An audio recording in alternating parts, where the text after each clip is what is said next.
Kayo, Diyos, ang pinakamahalaga sa aming buong buhay. At kayo, Diyos, ang aming buong kinauuhawan. Truly, God, you deserve all the praises.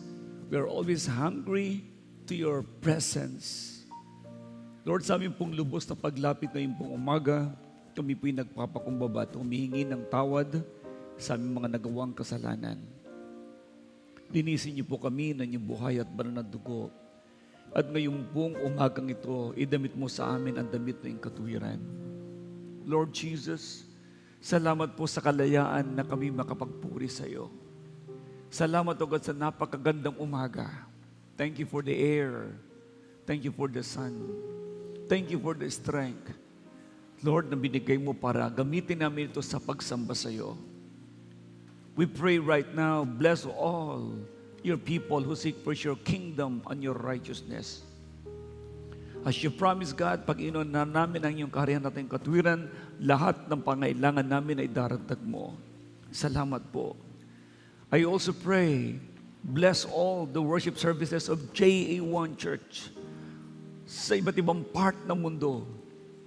And may your name be glorified by your people. Salamat po. At sa lahat naman ng mga first-timer na nakarating po dito, huwag mo hayaan sila'y uuwi na hindi dalang tagumpay. Salamat po, God. We promise, your name alone will be glorified and will be exalted. To God be all the glory in Jesus' name. Everybody say amen. Praise the Lord. You may be seated, please. Let's declare Luke 4:18 and 19. Go. The Spirit of the Lord is upon me, because He has anointed me to preach the gospel to the poor. He has sent me to heal the brokenhearted, to preach deliverance to the captives and recovering of sight to the blind, to set at liberty them that are bruised, to proclaim the acceptable year of the Lord. Our God is Jesus, He is the anointed one, the miracle-working God. Amen? Praise the Lord. J1 culture, sabay-sabay natin ihayag ang J1 culture. Okay, go. I am a blessing. I am anointed. I am a deliverer. I am a good follower. I don't destroy, I build. I'm not seasonal. I appreciate everyone, everything. I am part of something big. I'm in partnership with Christ. And I am not extreme. J1 culture. Good morning. Good morning, everyone. Ito po ang araw na muli ginawa ng ating Diyos na buhay para siya po ay ating po maparangalan. Huling araw, tama ba? Huling linggo ng August. By the way, kararating lang po ng mga pastors from different provinces and other part of nation ay pumunta po sa ating pong Pastors Enrichment Program sa Malaysia. At doon po ay nagtipon-tipon po kami, 179 pastors ang magkakasama po doon. At nag-aral at pinag-usapan natin ang apostolic movement. So I'm going to explain to you those things sa darating na mga araw, ano yung apostolic movement. But this time, ay pag-usapan natin ang salita ng Diyos, ang ating pong spiritual maturity kung paano tayo magiging fruitful sa ating pong buhay Kristiyano. Praise God. At sa lahat po ng mga ngayon na nakarating dito, welcome. Nandito po ang ating pong kapatid from UK at ang kanyang pong mga anak. God bless you. Welcome. Palapakan natin ng Diyos sa buhay ng mga kapatid natin from London. Sila po ang mga leaders natin sa London.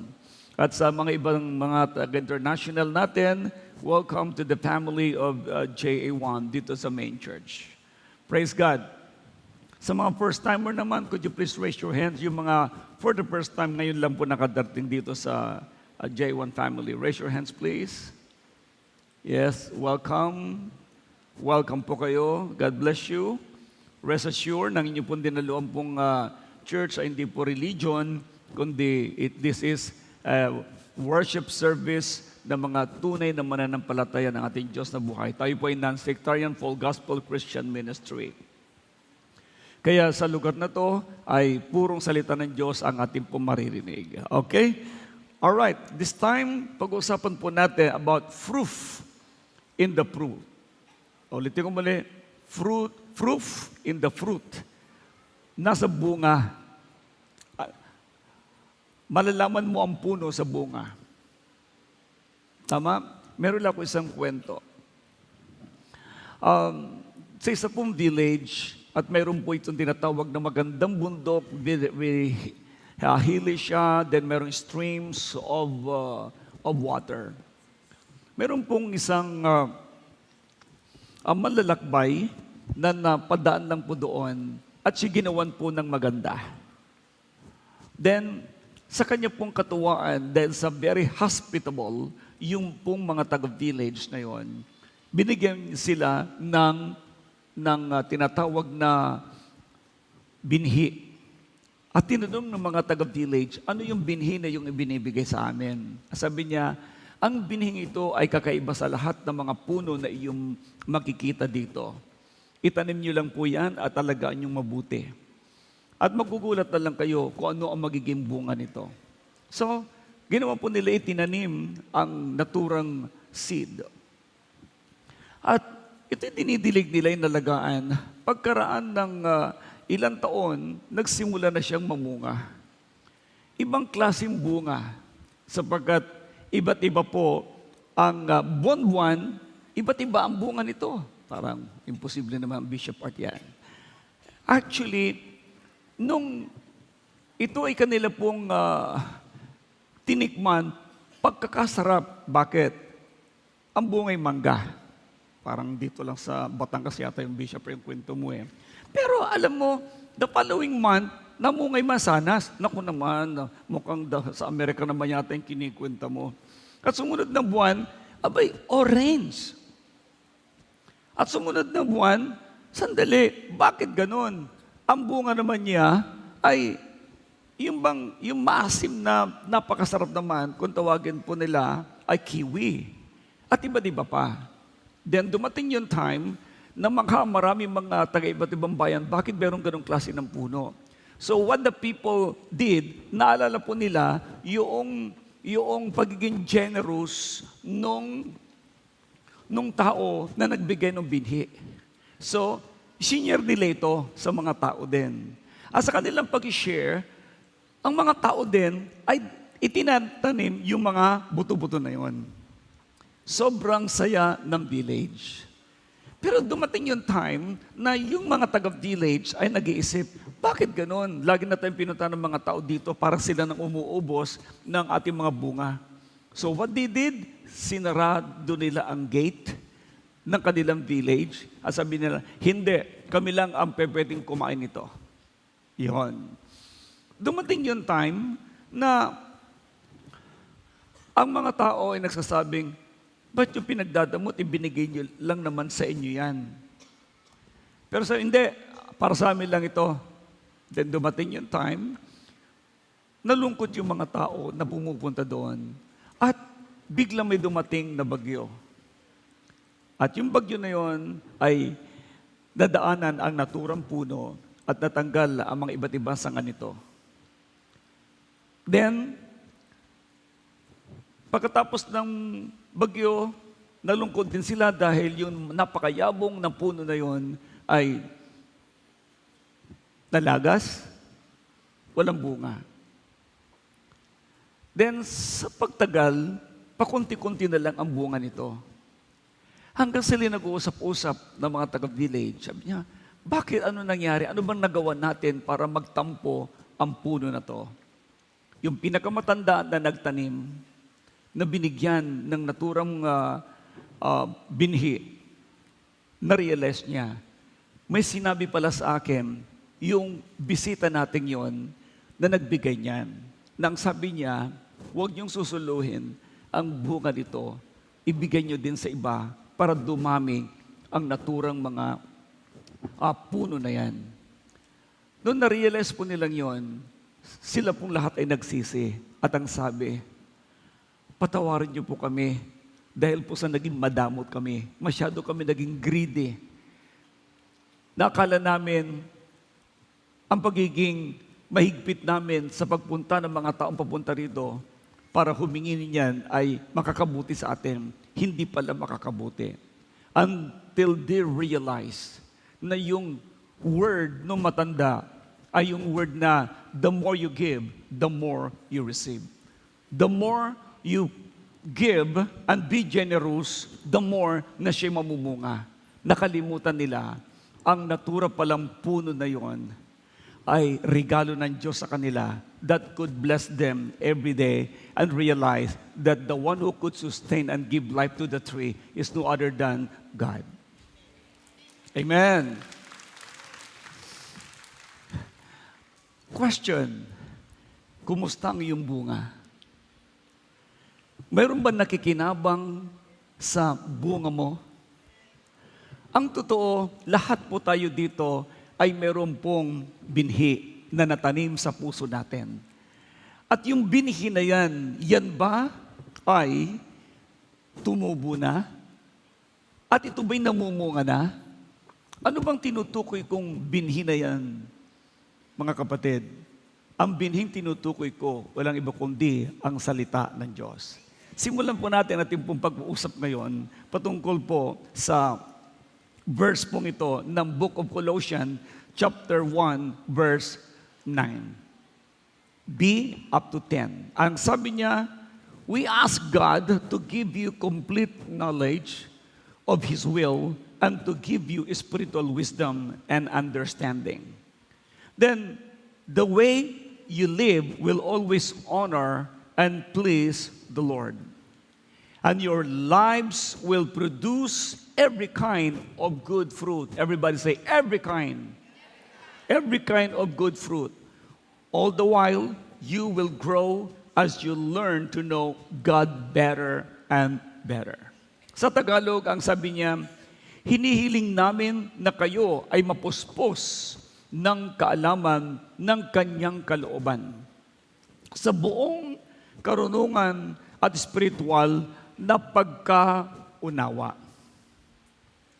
Ito ay upang mamuhay kayong karapat-dapat sa Panginoon sa buong kaluguran at upang kayo ay mamunga sa bawat gawang mabuti at lumalago sa kaalaman ng Diyos.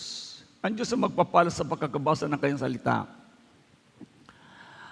Ang uri ng bunga na ating anihin sa hinaharap ay matutukoy sa uri ng binhing itinanim natin ngayon. Ano nga ba ang uri? Anong uri ng buhay mayroon tayo ngayon? Bakit mayroon pong lumaki na tao at mayroon pong tinatawag na masayang buhay? Ano ang kanyang natanggap na aral mula sa kanyang mga magulang? Bakit mayroon din namang mga anak na lumalaki, sumail sa magulang, lumalaban sa lipunan? Ano kaya ang binhi na naitanim sa kanila? Ang salita ng Diyos at ang salita ng tao ay parihong binhi. Lahat ng bibitawan mong salita, ito ay natatanim sa isipan at puso ng taong tatanggap nito. Pero alam niyo ba na ang bawat salita na yan ay papasok lang sa puso at isipan ng tao kapag ito ay kanilang inunawa at pinakinggan? Pinakinggan at inunawa? Bakit ang tao ay nabubuhay na iba't iba ang pag-uugali? It is because iba't iba ang binhi na kanila pong natatanggap. At kung mayroon man tayong pagbabasihan ng binhi na ating pong dapat tanggapin at ikabuhay, wala nang tatalo sa binhi na salita ng Diyos.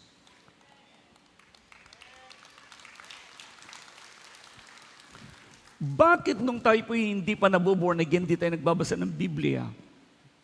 Tayo po lamang ay nanonood ng mga balita at naapektuhan tayo ng mga teleserye na ating pong pinapanood. Dahil yun po ang pinili po natin na tanggapin sa buhay natin. Hindi mo namamalayan ang iyong napanood at hinangaang tao ay nakukopya mo na rin. Alam nyo, pati pananalita, pati kilos at gawa ay nakukopya natin. Sabi ko nga, kung ano ang hinahangaan mo, yun ang ginagaya mo. So tanongin mo yung katabi mo, sino bang hinahangaan mo? Sinong hinahangaan mo? Alam niyo mga kapatid, kung tayo man ay mayroon pong hinahangaan, number one, dapat ay ang Diyos. Dahil kapag ang Diyos ang ating pong hinangaan, yan ang ating pong gagayahin. May kausap ako dito?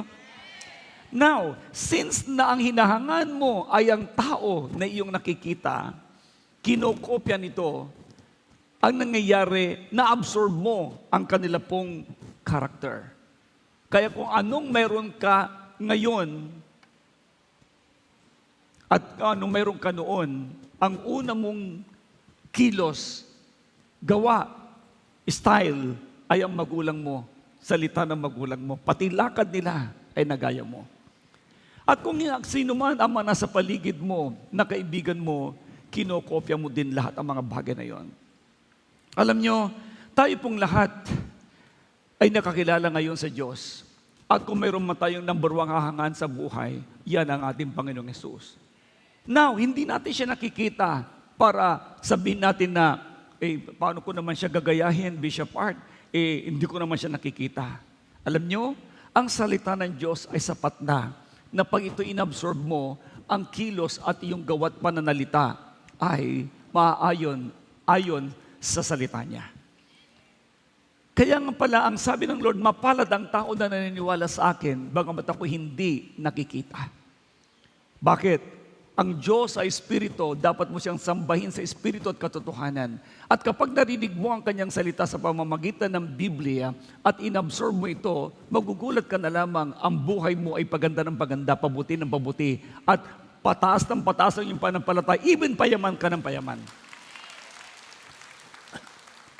Kaya mga kapatid, ito ang dapat natin maunawaan ngayon na sa buhay, pananampalataya, walang number one sa atin, kundi ay ang Diyos. Amen? Now, I will give you some illustration in the Bible na why a fruit bearing is the natural outcome of a life that abides in Christ and seek to live according to His teaching. Sabi ko nga, manggagayat ka na rin laang, di gayahin mo na lamang yung pinakamaganda. Tama ba? Okay, now, sa Bible, napakarami mga ilustrasyon kung paano ikaw ay mabuhay na ayon sa gusto ng ating Diyos. Ang number one na ilustrasyon po dito, wala iba kundi ang the vine and the branches. Doon sa book of John, chapter 15, verse 1 up to 8. Mababasa po natin dyan kung paano sinabi ni Jesucristo, ako ang puno ng ubas at kayo ang mga sanga. Ang aking ama ang tagapag-alaga nito. Ang bawat sanga na namumunga ng sagana, ito ay kanyang pinuputol-putol, pinuproning niya upang lalong mamunga ng sagana. At pagdating doon sa verse 4 up to 5, sabi niya, wala kayong magagawa kung kayo po'y hiwalay sa akin. Then pagdating doon sa verse 7 na, kung mananatili kayo sa akin at ang aking salita'y mananatili sa iyo, humingi ka maski ano, ibibigay ko ito sa inyo. So ang isa po palang sanga ay hindi pwede mabuhay na wala si Jesus, na walang puno. In other words, ang tao na nabubuhay sa mundong ito na hindi nakakapit sa Panginoong Diyos, ay wala pala siyang magagawa. Sometimes pipilitin mong gumawa ng mabuti, pero ang totoo, mapapagod ka na gumawa nito sapagkat hindi natural ang aksyon mo. Bakit may artista?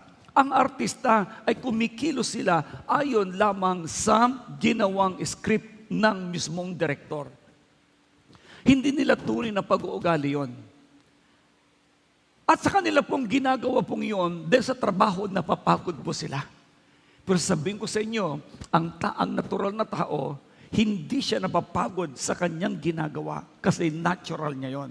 Ang point ko dito, kapag ang Diyos ang kasama mo, natural lamang na may bunga ka ng Espiritu Santo. Ang kabanalan ay dadaloy sa iyo sapagkat ang mismong puno ang nagbibigay ng dagta sa iyo bilang mabuhay ka na isang sanga. Ang ibig kong sabihin, kung pag-uusapan natin ng kabanalan, kabanalan ay nasa puno at ikaw na sanga na nakakapit sa puno, mamumuhay ka rin ng kabanalan dahil ang dagta ng kabanalan ay dumadaloy sa iyo. Sabi ko, hindi ko alam kung nabanggit ko ito nakaraan, pero nabanggit ko sa ibang mga politicians, sabi ko, naghahanap po kayo ng kabanalan. Hindi nyo kayang gawin yan hanggat wala sa inyo ang Holy Spirit.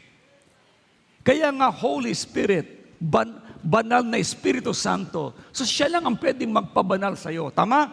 So yung tao na pinipilit na magpakabanal, na hindi kasama ang Diyos sa kanyang buhay, mapapagod ka lang. Pero sasabihin ko naman sa iyo, hindi ka mapapagod kapag tinanggap mo ang Diyos, ikaw ay nanahan sa Kanya, ikaw ay sumusunod sa Kanya, natural na ang mismong kabanalan na iyong magagawa sapagkat inspired ka ng Holy Spirit.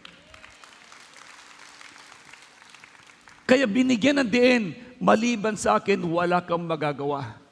John 15, verse 5. Apart from me, you can do nothing. May pangako ba ang Diyos ay napakaganda? Anong pangako niya nito? Ang sabi niya, if you abide in me, kung mananatili ka sa akin, at ang aking salita ay mananatili sa iyo, humingi ka maski ano. Humingi ka maski ano. Grabe na to. Sabi, Bishop Art, maski ano? Hindi ako nangako niyan. Si Jesus ang nangako. Alam niyo ba na ang Panginoon Jesus na may-ari ng langit at ng lupa, sa kanyang binigay na pangako, ito ay kanyang tutuparin sa lahat ng taong nananatili ang kanyang mga salita sa kanilang mga puso.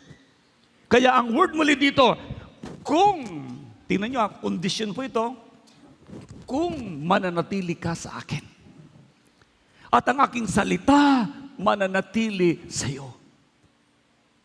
Humingi ka, maski ano. Ang word po niya dyan, humingi ka, anumang nais ninyo. Grabing pangako to. Sobrang laking pangako. Kaya ganyang kalaki ang pangako, napakalaki ng ating Diyos na nagsabi niyan. Na lahat ng imposible, posible lahat sa Kanya. Pero mangyayari muli lamang yan kung mananatili ka sa Kanya. At ang Kanyang salita'y mananatili sa iyo. Kita mo dapat teamwork. Ibig sabihin, si Lord narito ang pangako niya. Ikaw naman ang pinangakuhan niya. Pero ikaw na pinangakuhan niya, ang gagawin mo lamang, tanggapin ang Kanyang salita. Manatili ka sa Kanya. Kung hindi ka lalapit sa Kanya, kung hindi ka mananatili sa Kanya, ano mangyayari sa iyo? Kaya, ikaw ay matutulad lamang na sanga na napigtas. At ang sabi niya, pag naputol ang sanga, matutuyo at ito ay sisigaan. Kaya mga kapatid, manatili ka. At ang Diyos ay nangako, i-bless niya ang buhay mo.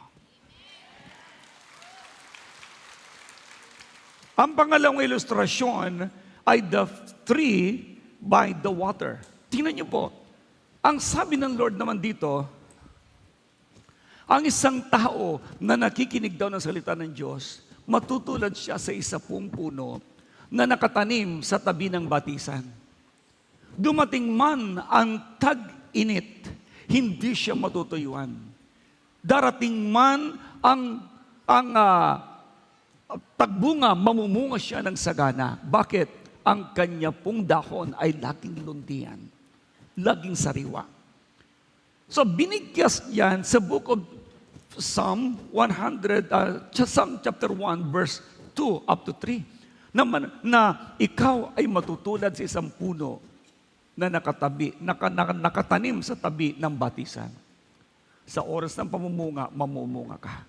Binigkas din yan ni Jeremiah chapter 17, verse 6 up to 7, na ikaw ay katulad din ng puno na laging namumunga.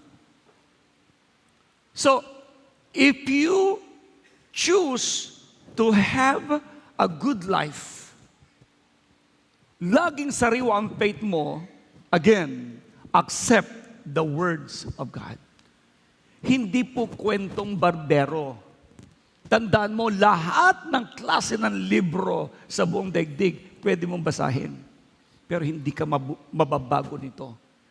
Bakit? Ang mga aklat na sinulat ng tao ay ordinaryong libro. Pero ang salita ng Diyos, ang Biblia, yan ang book of life na magbibigay ng direksyon sa buhay mo.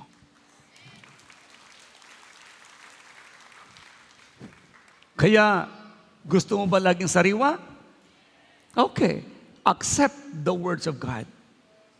Mabuhay ka na puno ng salita ng Diyos. Makikita mo ang bunga nito. Tagumpay ay tiyak mong matatamo. That's the number 2 illustration. The tree by the water. Kaya nga, taginit man ay dumating, grabe, walang pangamba ang puno na yon. Siya ay lalong nagiging sariwa. Number 3, na ilustrasyon, the parable of the sower. Ano ba yung parable of the sower? Si Lord mismo ang nagbigay ng parabola na to doon sa book of Matthew chapter 13 verse 1 up to 23. Pero isa-summarize ko po sa inyo. Nagbigay po ang Panginoon ng halimbawa. Sabi niya, mayroon po isang farmer na pumunta sa kanya pong bukirin. Dala-dala niya ang binhi. Ngunit sa kanya pong paglalakad, ang ibang binhi ay natapon, nalaglag sa mismong daan. Dumating ang ibon at tinuka ang mga naturang binhi. Ang iba naman mga binhi ay natanim sa batuhan. At ito naman ay biglang tumubo dahil po sa maliit lamang ang, very shallow ang lupa. Tumubo ka agad. Pero tumindi ang sikat ng araw, bigla po itong namatay, natuyo. Ang iba namang mga binhi ay natanim sa dawagan. Okay, sila ay tumubo, ngunit marami mga damo, kaya sa panahon ng pagbunga, hindi ito namunga. At meron namang mga binhi na natanim sa mismong matabang lupa, at sa pagbunga nito, nagmunga siya ng 30, 60, 100. At nung una, hindi maintindihan ito ng mga disciples. At ang sabi nila, anong ibig sabihin ng inyong parabola na yon? In-explain ni Jesus na ang mismong kinuwento niya ay ang salita ng Diyos. Na ang bawat mga lupa na yon, mayroon pong 4 na klase ng lupa. Lupa na katulad ng mismong kalsada, o yung pilapil, na ito po ay nahasikan ng salita ng Diyos. Ngunit tinutok kagad ito ng ibon, ng sinisimbolo. Si Satanas ang nag-aalis ng mismong binhi na yon, at ito ay inaalis sa utak at puso ng mga tao. Bakit? Hindi mismong na-absorb ng mga tao yung words of God dahil kinuha kagad ng dyablo. Pangalawang binhi, natanim naman ito sa mismong naturang batuhan. Tumubo din kagad ito dahil masaya daw yung taong tumanggap dito. Ngunit nung dumating ang persecution, ay hindi na ito kaagad lumago, namatay kaagad siya dahil sa persecution. Yun namang binhi na natanim sa dawagan tumubo naman siya, pero napakagulo ng paligid niya dahil naging busy siya sa mga makasanlibutan. Pero yung isang salita naman ay natanim sa naturang matabang lupa. At ito'y naging fruitful. Namunga ng 30, 60 at 100. Marami po mga tao, ang puso po nila ay tigang, madawag, pero mayroon namang puso na nataniman ng salita ng Diyos at ang puso na yun ay napakalambot at yun ang mismong pusong nagkaroon ng matinding bunga. Ang question ko ngayon, kumusta ang salita ng Diyos sa puso nyo? Paano mo ito ina-absorb? Madawag ba? Nag-iingat ka ba? Na ang salita ng Diyos na tinanggap mo hindi makuha ng dyablo? Kumusta ang salita ng Diyos sa puso mo? Dumating ba yung time na nung dumating ang pagsubok ay biglang napawali ka na kaagad sa Diyos? Binaliwala mo ang salita ng Diyos? O kaya ikaw ay tuwang-tuwang tumanggap ng salita ng Diyos, ngunit naging abala ka sa negosyo mo, naging abala ka sa mga barkada mo, naging abala ka sa mga pampersonal mong buhay, kaya hindi rin lumago. Alam niyo, gusto ng Diyos, ang puso natin ay dapat laging handa to receive the words of God. Ang pangako ng Diyos sa bawat tao na ang kanilang puso ay puno ng salita ng Diyos, inaalagaan po nito, ang tao na yon, tataas ang kanyang panampalataya at tiyak mamumunga siya ng sagana, magtatagumpay siya. Yan ang pangako ng Diyos. Kaya mga kapatid, always remember, every Sunday, every day, you have to listen to the words of God and absorb it in your heart. Hindi mo man yan namamalayan, lumalago ka na sa iyong panampalataya, lahat ng mga bagay na imposible ay nagiging posible na lahat. Bakit? Dahil alam mo, ang salita ng Diyos na natanim sa puso mo, hindi babalik sa Kanya na walang bunga. Sabi mo sa iyong katabi, mamumunga ka ng sagana. Magtatagumpay ka. Ito yung pangako ng Diyos. Kaya mga kapatid, titingnan ngayon, ano ang bunga mo? Ano ang fruit ngayon ng iyong bunga? Hindi ko alam kung ako'y naiintindihan nyo dito. Ano ang fruit ng iyong pananampalataya? Anong proof ng bunga mo? Kaya nga nasa bunga, o question, sino dito ang pinapanahanan na ng Diyos ang puso niya? Sino dito na ang puso niya ay may salita ng Diyos? Okay, now, makikita yan sa bunga niyo. Na dati, masamang ugali mo, noong na-born again ka, natanggap mo ang salita ng Diyos, na-refine ang bago-ugali mo. Hindi ka na nagpi-PUTA. Hindi ka na nagsisinungaling, hindi ka gumagawa ng pangit. Why? Dahil ang words of God saturated na ang puso mo. Now, bakit puno ka ng pag-ibig? Bakit ka may pag-ibig?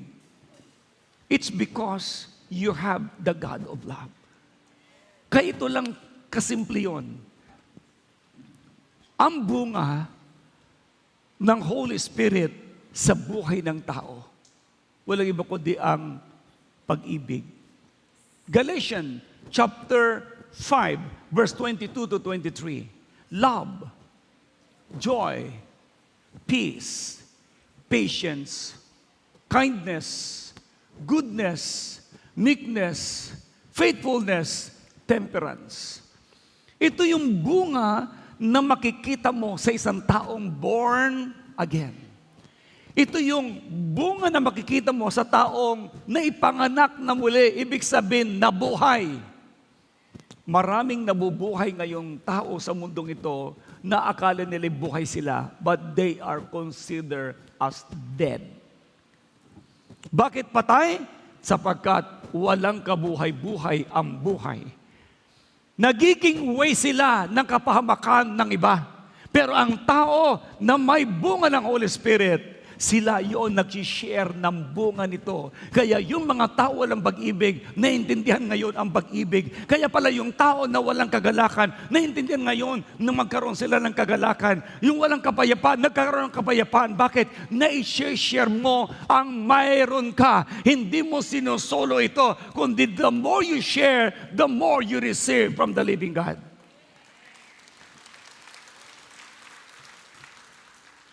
Kaya ang bunga ay isinishare. Kaya yung kwento ko sa inyo kanina ay nawala ang paglago nito. Binagyo dahil ipinagdamot na nila ang mismong bunga nito.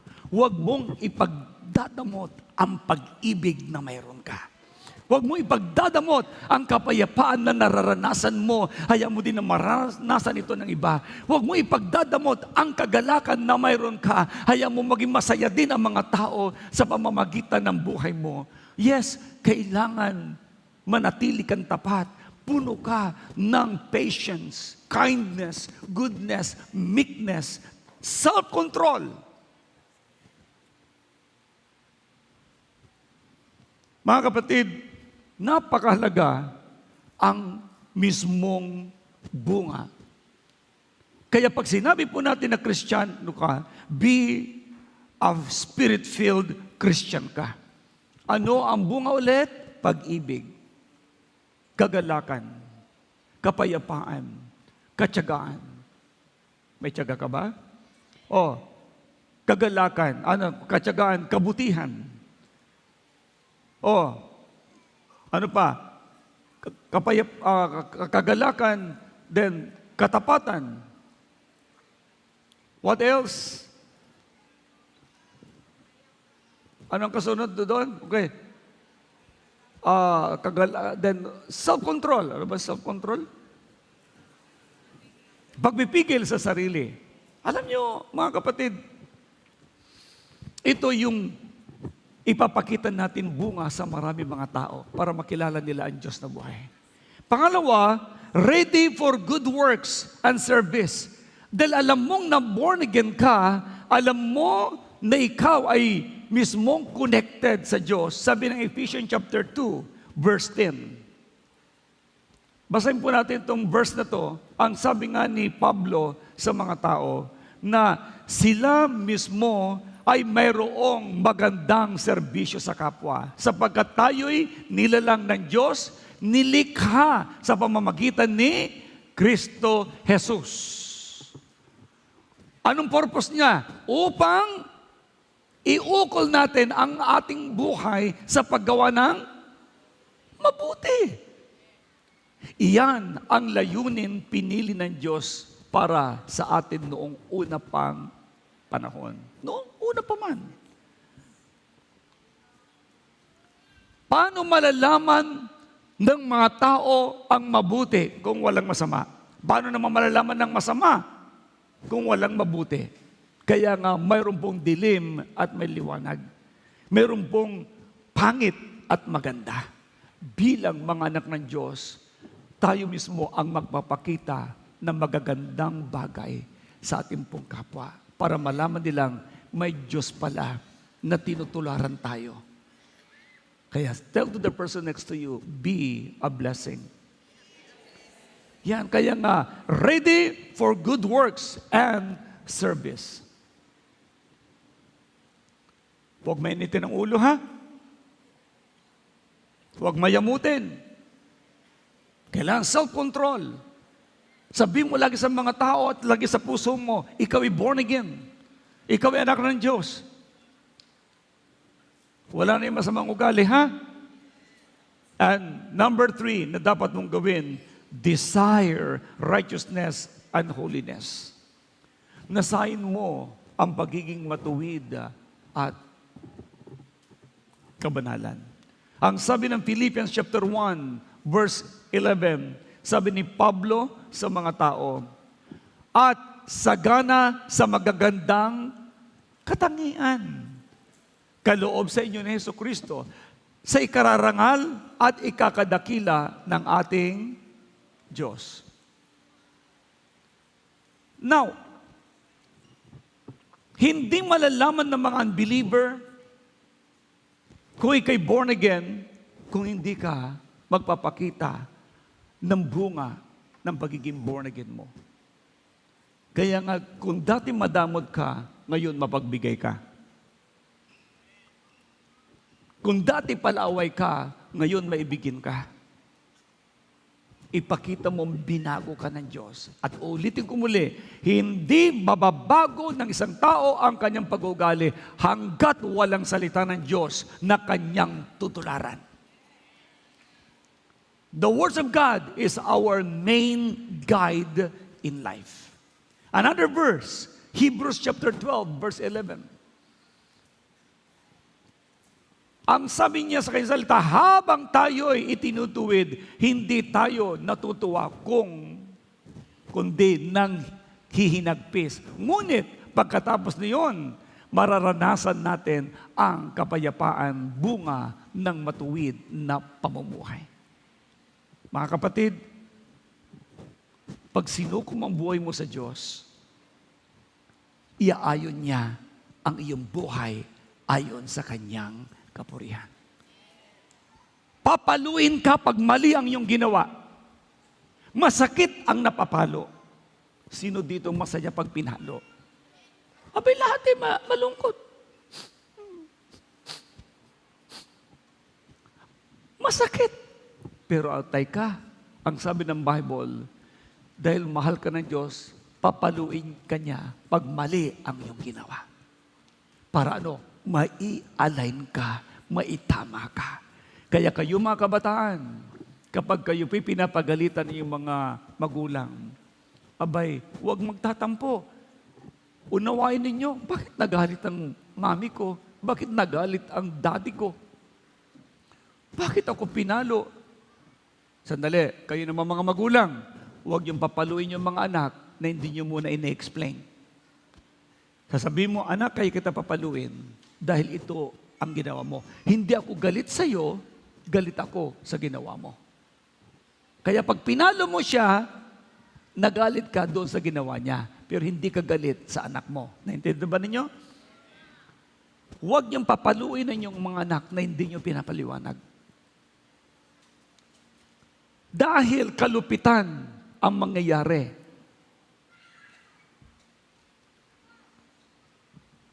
Ipapaliwanag niyo mabuti.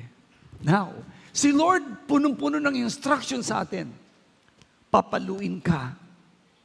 Pero ipapaliwanag niya sa kanyang salita. Mali kasi ang ginawa mo, anak. Hindi ako galit sa iyo, galit ako sa ginawa mo. At pag na-realize po nila ito, they will say, oo nga po, mali po ang ginawa ko. Tulungan niyo po ako, ituwid niyo po ako.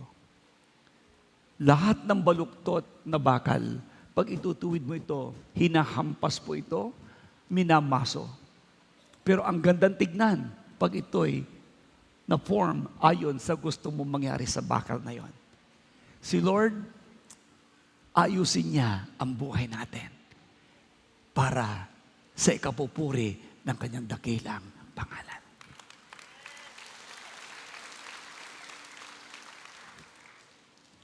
Sobra tayong mahal ng Panginoon. Kaya sa oras na ito, mga minamahal, kung nais natin mabuhay na may bunga, hindi bunga ng Holy Spirit. Kabutihan ng buhay, manatili kang tapat sa ating Diyos. Wala akong nakita sa Biblia na sumunod sa Diyos na pinabayaan ng Diyos. Lahat na buhay ng punong-puno ng pagtatagumpay. Amen? Praise the Lord. Kaya, as I close, kumusta ang iyong bunga?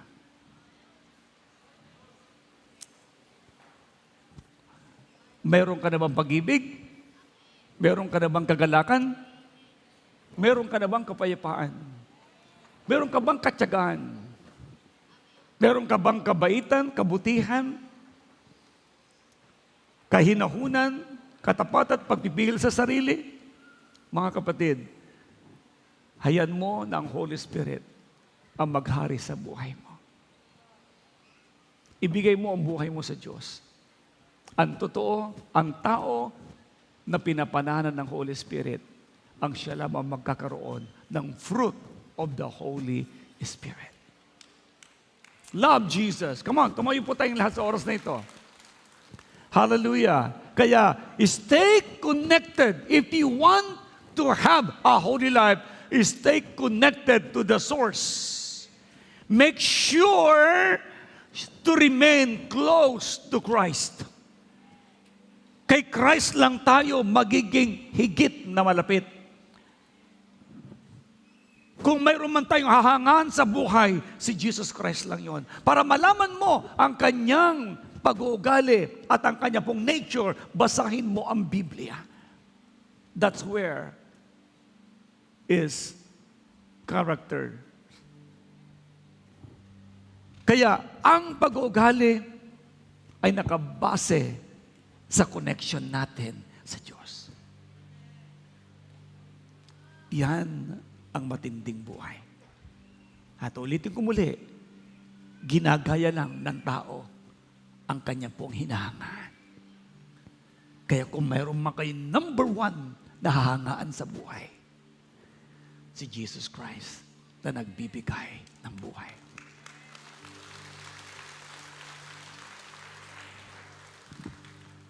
Thank you, Lord Jesus. Ibigay mo ang buhay mo sa Panginoon. Give your life to Jesus. Sabi nga ng song, I believe in you, God of Abraham.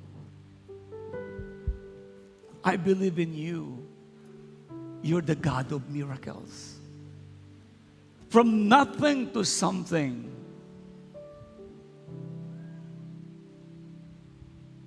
From darkness to light. Ang buhay ng tao na nagbago ay dahil sa Diyos. Pero ang taong wala sa Diyos, walang magagawa. Shall we sing this song? We have to give glory to the living God. Glory and honor.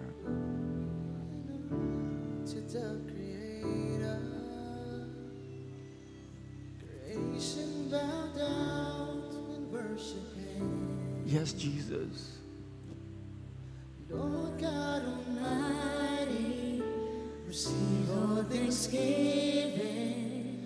You alone deserve all praise.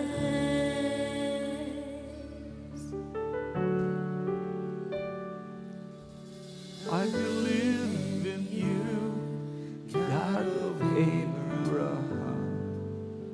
I believe in you, you're the God of miracles.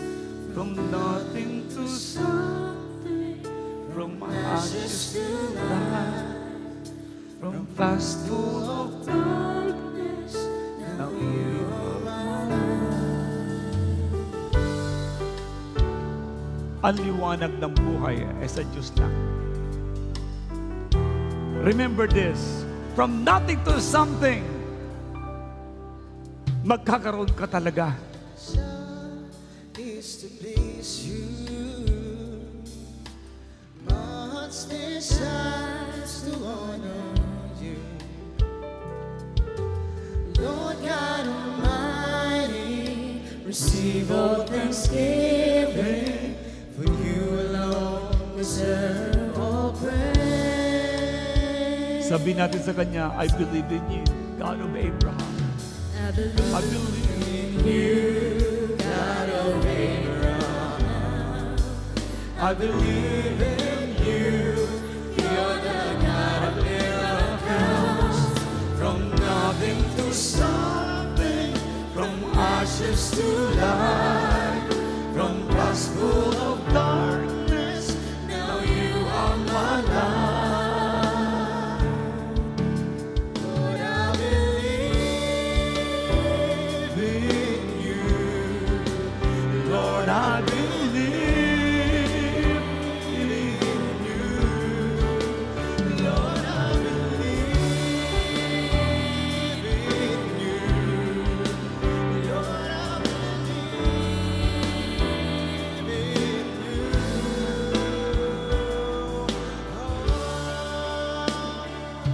Sabihin mo sa Kanya, been you, God of Abraham. I believe in you. You're the God of miracles. From nothing to something, from ashes to life, from past full of darkness, now you are my life. I believe in you, God of Abraham. I believe in you, you're the God of miracles. From nothing to something, from ashes to life, from past full of darkness, now you are my life. Lord, I believe in you. Lord, I believe in you. Lord, I believe in you. Lord, I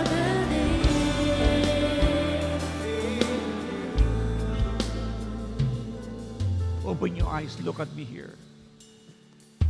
Bakit kailangan mong manampalataya sa Diyos? Si Abraham, nung nakilala niya ang Diyos, sumunod lang siya. Lahat ng sinabi ng Diyos sa kanya, sinunod ni Abraham. Anong nangyari? Naghimala ang Diyos sa buhay ni Abraham at kay Sarah. Na si Sarah ay walang anak. Siya baog at siya ay menopause pa. Pero at the age of 89, nagbuntis. At the age of 90, nanganak. Bakit? Mula sa wala, nagkaroon dahil nanampalataya siya sa Diyos na buhay. Ang mundong ito ay wala. Walang langit, but God created the heavens and the earth. Lahat ng kailangan ng tao, nilikha muna ng Diyos. Lahat ng klase ng puno na puproduce ng pagkain. Lahat ng klase ng halaman at pati na mga hayop na kailangan ng tao. Pinroduce ng Diyos bago niya nilikha si Adan at si Eva. From nothing to something. At nung nilikha naman niya ang tao, mula sa alabok, from ashes to life. Kung nagawa ng Diyos ang lahat ng mga bagay nito, pinatunayan na niya na siya talagang Diyos at totoo. Ang tungkulin mo lang na tao na galing sa putik, manampalataya ka na lahat ng imposible sa paningin ng iba, ikaw na sumasampalataya sa Diyos ni Abraham, lahat ng imposible, magiging posible lahat. Dati, tayo nasa dilim. Pero nung tayo pinaborn again, mula doon sa punong-puno ng kadiliman, inilipat tayo ng Diyos sa kaliwanagan. Now, we have the light of Christ. Ganyan ang Diyos nating sinasamba. Abraham believed, siya ay nagtagumpay. Si Isaac, ang kanya pong asawa na si Rebecca, baog din. Pero, nung pinangako ng Diyos sa kanya siya magkakaanak kay Rebecca, kambal ang binigay ng Diyos sa kanya.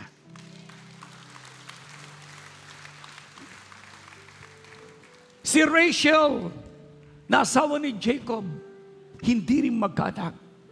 Pero dahil nanampalataya si Jacob sa Diyos, mula sa patay na sinapupunan ni Rachel, nagkanak din ng dalawa, si Joseph at si Benjamin. God is always there Now, ikaw ay nandiyan, sumasampalataya ka sa Panginoon. Ang bunga ng iyong panampalataya ay iyong makikita sa darating na panahon.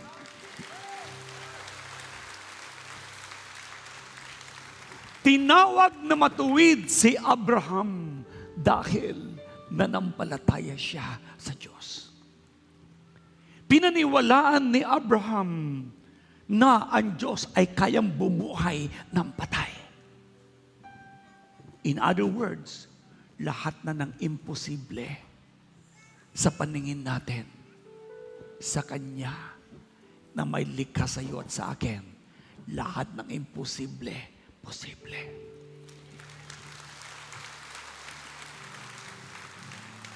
At sabihin natin sa Kanya, I believe in you, God of Abraham. I believe in you, you're the God of miracles. From nothing to something, from ashes to light, from dust full of darkness, now you are my light. Say, Lord, I believe. Lord, I believe in you. Lord, I believe in you. Come on, say it. Lord, I believe in you. Lord, I believe We believe in you, God. in you.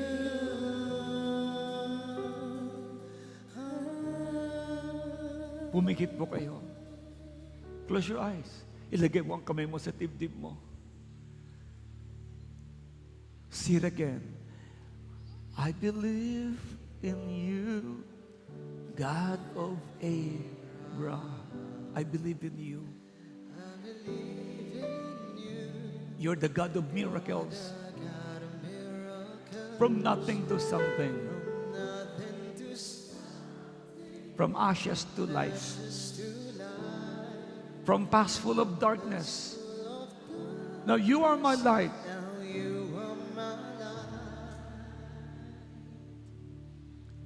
Lord, I believe in you. Thank you, Jesus. Lord, I believe Yes, Jesus. in you. Lord, I believe. Lord, I believe in you. Lord, I believe. Lord, I believe in you. Now, because of your faith, i-declare mo ngayon na siya lang ang Diyos mo na susundin, mamahalin, at siya lang ang Diyos mong pakikinggan at susundin ang kanyang mga salita. Tulad ng pagsunod ni Abraham, ganun din ang iyong gawin. Don't ever doubt God. Huwag kang mag-alinlangan. Just believe. God will do something great in your life today. Makikita ang bunga sa iyong pananampalataya. Yes. Sabihin natin ngayon, Lord, ang buhay ko'y sa iyo lang. Nananampalataya ako sa iyo. Ikaw ang Diyos ni Abraham, ni Isaac, ni Jacob. Ikaw ang Diyos ni Peter, ni Paul. You are the God of miracles. Panginoon, patawarin mo po ako sa lahat kong pagkukulang sa iyo. Nananampalataya po ako sa iyo. Namatay ka sa krus ng Kalbaryo para ako itubusin sa lahat ng kasalanan ko. Nananampalataya din ako na ako'y pinapatawad mo. Patawad, Panginoon, sa lahat-lahat kong kasalanan at pagkukulang sa iyo. Lord Jesus, maghari kang lubos sa buhay ko. Salamat po. I believe in you. You are the God of miracles. In Jesus' name. Sige, humingi ka ngayon kay Lord. Come on, you pray. You pray. Humingi ka sa Diyos ng gusto mo mangyari. Humingi ka. Manalangin ka. Hingin mo sa Diyos. Whatever it is, Lord, let your power continuously flow. God, answer the heart's desire ng mga anak mo. I speak healing, Lord. I speak freedom. I speak salvation ng kanilang mamahal sa buhay. I speak the fruit of the Holy Spirit to every one of them. Lord, wala ni isa mang manghihina sa kanila. Mamumunga sila ng napakasagana. Patuloy na mabubuhay ng may tagumpay. Dinideklara ko ngayon ito sa kanila. Now, tanggapin mo ang desire ng puso mo. Pasalamatan mo ngayon ng Diyos. Say, thank you, Lord. I receive. I receive, Lord. I receive, Lord. Receive your healing. Receive your victory. Receive your prosperity. Receive your miracles. Receive whatever your heart's desire. Lord, dalangin ko naman, mapuno kami ng fruit of the Holy Spirit. Salamat po, God. We give you honor and thanks for blessing your people now. Maging sa lahat ng mga J1 people sa online, protect and bless them all. I declare they are super blessed in Jesus' name. Everybody shout and say, Amen. And Amen. Praise the Lord. Oh, kamayan mo yung katabi mo. Say, congratulations. You have the God of Abraham,